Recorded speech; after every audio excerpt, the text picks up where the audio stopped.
the Lawn Gnome. Welcome back to another DCU update. I'm really glad to be back with you guys to discuss another new installment of the DC Animation Library. And I'm actually very excited for today's specific episode because we are finally, after quite some time, going to be talking about the newest addition to the DC Movie Universe Library, and not a DC animated original film.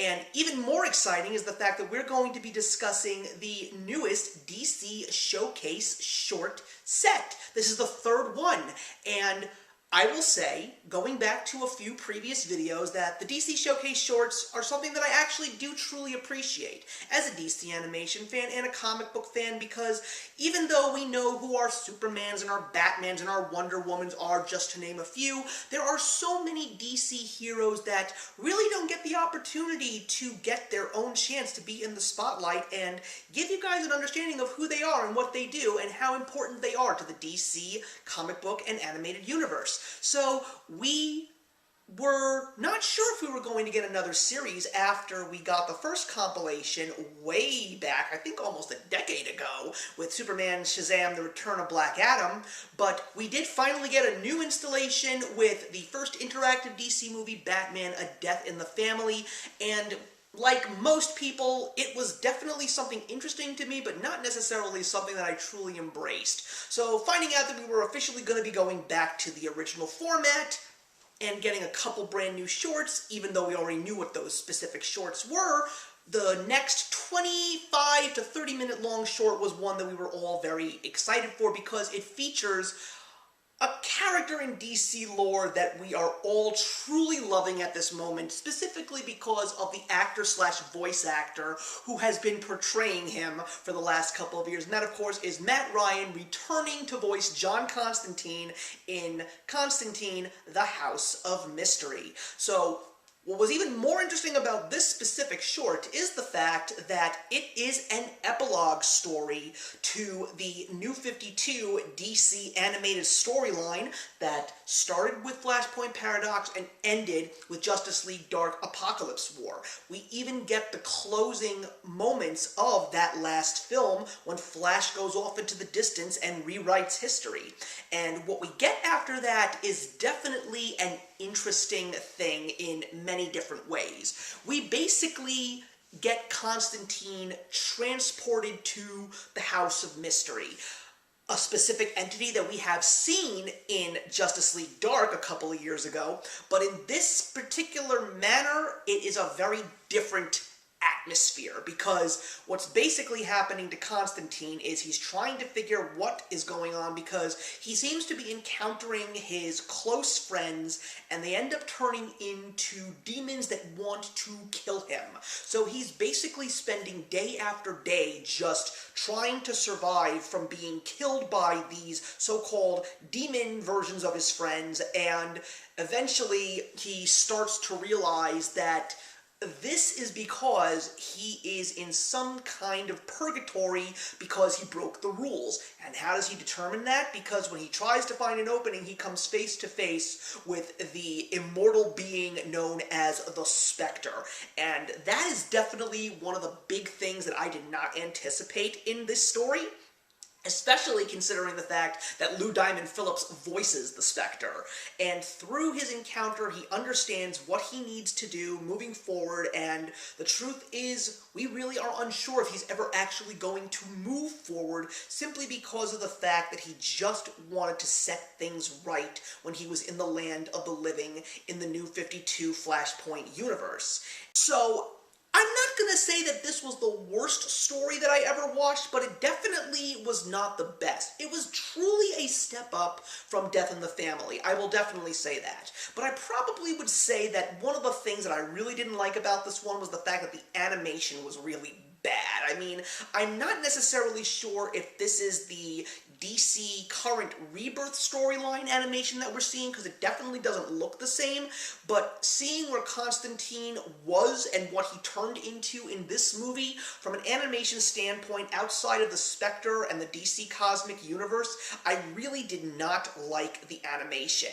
The story itself, because even though it's supposed to be the way it is, was a little stale and repetitive. It really did not have those great comedic moments that you usually get from Constantine, especially when he's voiced by Matt Ryan, but at the end, when you really take a look at the story, you kind of understand why they did what they did, and to a certain degree, it really does make sense. And if there's anything good that I can truly say is I'm really kind of glad that we ended this specific story of the DC New 52 storyline with this epilogue, because there really was no need to continue on and see anything new regarding Constantine or any of the other members of the DC universe. We would just go into the current releases that are coming out and move forward with this new storyline.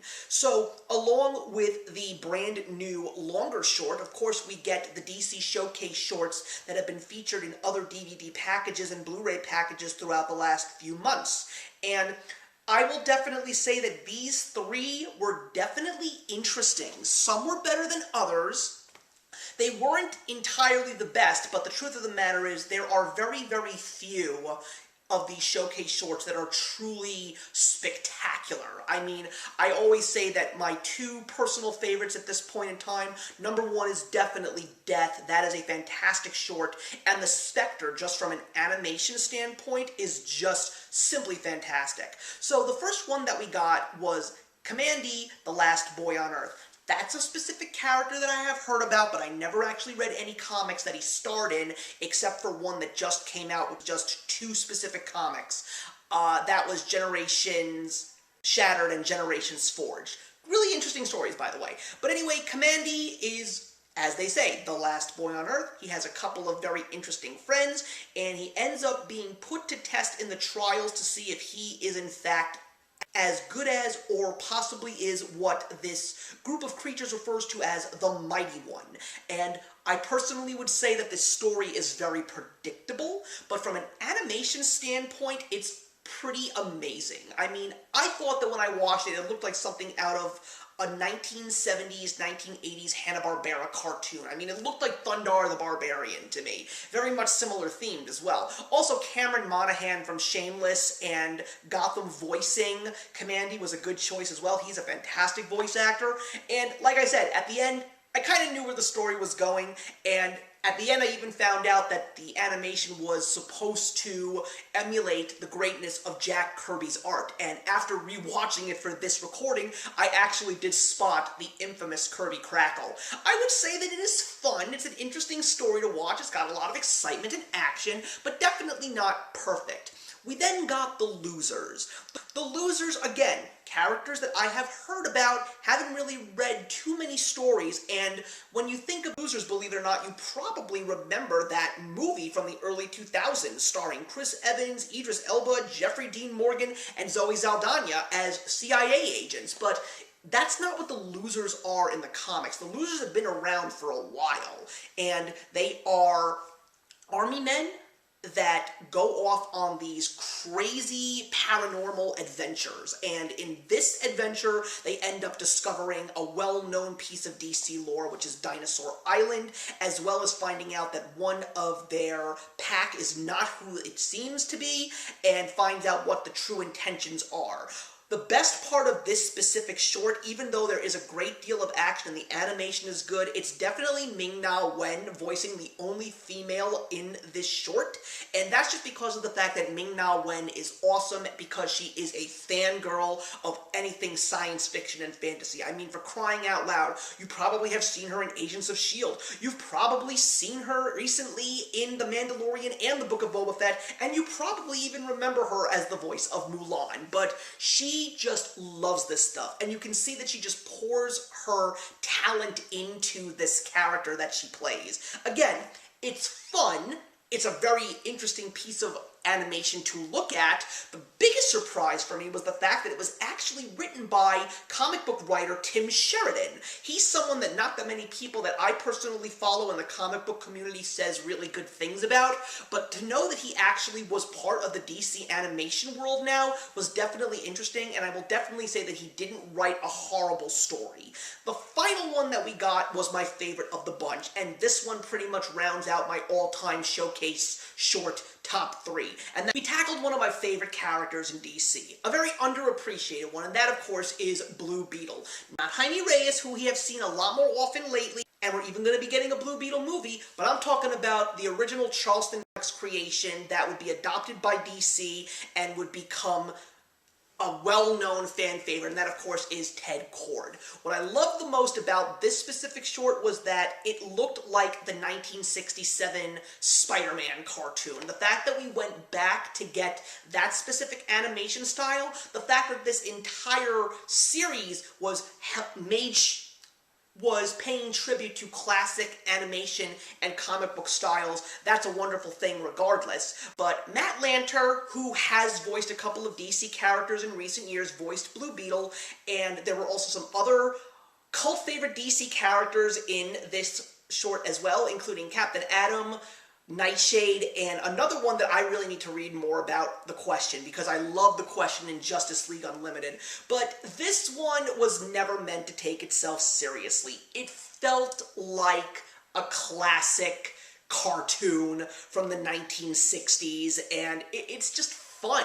It's campy, it's cheesy, it's got some laugh-out-loud moments. It was never meant to be something truly spectacular, but for people who want to capture that nostalgia, in this specific short, that's exactly what Blue Beetle gets, all the way down to its extremely cheesy theme song made specifically for this short. I also loved how there were times where they actually tried to break the fourth wall. I don't want to tell you exactly what those moments are, but I'm just going to say that you're going to appreciate them. And I think you're going to appreciate that short as well. So that pretty much wraps everything up for this brand new showcase short package. I'm wondering if there is going to be more somewhere down the line, because I know for a solid fact that there's so many other characters that I would love to see them try and tackle. I would love to see an Atom short. I would love to see maybe a Hawkgirl short, maybe a Booster Gold short. There's so many other heroes out there that we don't know too much about.